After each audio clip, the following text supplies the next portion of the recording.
And we turn a spotlight to the general public this time, where they stand on the event was made clear when the two leaders from South and North Korea met and shook hands at the border village of Panmunjom early this morning. Right, we heard thunderous applause and cheers that could move the earth at that very moment of contact. Jung-hwan zooms in on how the historic event is perceived by them.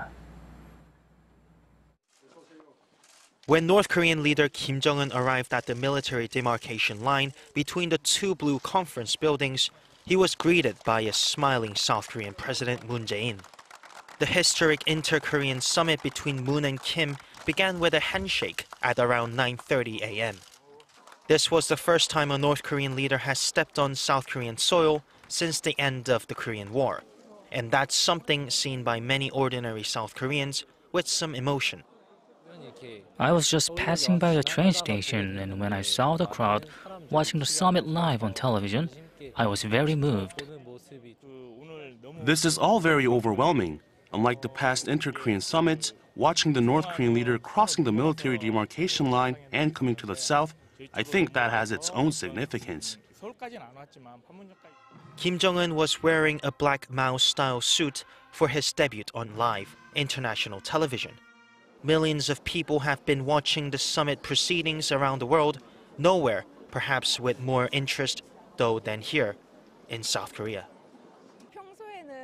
I am used to seeing Kim Jong-un through the pre-recorded North Korean clips, but watching him smiling in front of the press, it feels like he's a different person.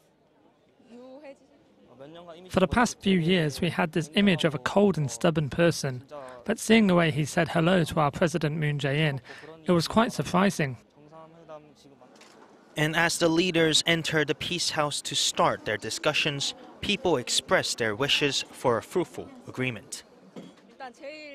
I hope that denuclearization talks go well through the summit so that we can contribute to world peace.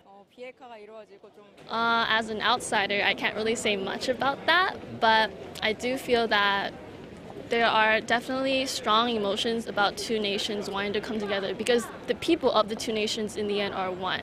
So I just hope for the best, and that whatever resolution comes, it will be a result that everyone will be happy with. Under the slogan of peace, a new start, they will continue their talks until this evening when Kim Jong-un heads back north.